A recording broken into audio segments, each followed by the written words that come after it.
Communist പ്രസ്ഥാനം, Marxist പ്രസ്ഥാനം ദൈവനിഷേധത്തിൽ അധിഷ്ഠിതമാണ്. അതുകൊണ്ടാണ് പ്രൈവറ്റ് പ്രോപ്പർട്ടി ആൻഡ് കമ്മ്യൂണിസം എന്ന ഗ്രന്ഥത്തിൽ കാൾ മാർക്സ് എഴുതിയിട്ടുള്ളത്, communism begins from the outset with atheism. നിരീശ്വരവാദത്തിൽ നിന്നാണ് കമ്മ്യൂണിസം തുടങ്ങുന്നത് എന്നാണ്. നിരീശ്വരവാദം, ദൈവമില്ല, ഒരാൾ ദൈവമില്ല, തന്നെ നിയന്ത്രിക്കുന്ന ഒരു രക്ഷിതാവില്ല, താൻ എങ്ങനെയൊക്കെയോ ഉണ്ടായതാണ്. ഒരു വേള കമ്മ്യൂണിസ്റ്റ് പ്രസ്ഥാനത്തിലെ വളരെ വലിയൊരു വിഭാഗം വിശ്വസിക്കുന്നത് പോലെ നമ്മുടെ പൂർവ്വപിതാക്കന്മാരൊക്കെ കുരങ്ങന്മാരായിരുന്നു, ആ കുരങ്ങന്മാരുടെ വാല് പോയപ്പോൾ ഉണ്ടായതാണ് മനുഷ്യന്മാർ എന്നാണ് ഇവർ വിശ്വസിക്കുന്നത്, വിചാരിക്കുന്നത്. അങ്ങനെ കുരങ്ങന്മാരാണ് തങ്ങളുടെ പൂർവ്വപിതാക്കൾ എന്ന് വാദിക്കുന്ന ആളുകൾക്ക് ലോകത്ത് എന്താണ് ചെയ്തുകൂടാത്തത്?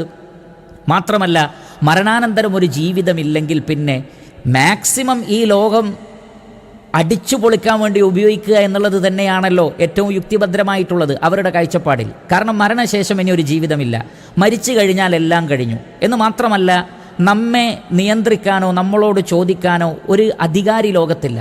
പിന്നെ നമ്മുടെ ചുറ്റിനുമുള്ള മനുഷ്യന്മാർ അവർ നമ്മളെപ്പോലെ തന്നെയുള്ള മനുഷ്യന്മാരാണ്.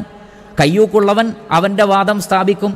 അതിനപ്പുറത്ത് ഞാൻ എന്തിന് മറ്റൊരാളെ അനുസരിക്കണം, ഞാൻ എന്തിന് ധാർമ്മിക നിയമങ്ങൾ പാലിക്കണം, എനിക്കൊരു ദൈവത്തെ ഭയപ്പെടാനില്ല, എൻ്റെ ജീവിതത്തിൻ്റെ അക്കൗണ്ട് ബോധിപ്പിക്കേണ്ടുന്ന ഒരു ലോകമില്ല, ഞങ്ങളുടെ പൂർവ്വപിതാക്കളൊക്കെ വേറെ ഏതോ ജീവികളായിരുന്നു, ഇനി നമ്മളും കുറേ കഴിഞ്ഞാൽ മറ്റെന്തോ ജീവികളായി മാറിക്കൂടായികയില്ല. ഇങ്ങനെയൊക്കെ വിശ്വസിക്കുന്ന ആളുകൾക്ക് ഒരിക്കലും തന്നെ നിയതമായ ഒരു ധാർമ്മിക വ്യവസ്ഥ സമൂഹത്തിന് നൽകുക സാധ്യമല്ല.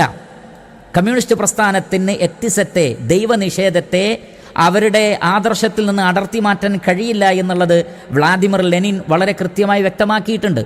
അദ്ദേഹം പറഞ്ഞിട്ടുള്ളത്, atheism is A natural and inseparable part of Marxism, of the theory and practice of scientific socialism എന്നാണ്. എന്ന് പറഞ്ഞാൽ ഇൻസെപ്പറബിൾ പാർട്ട് എന്നാണ് പറഞ്ഞത്.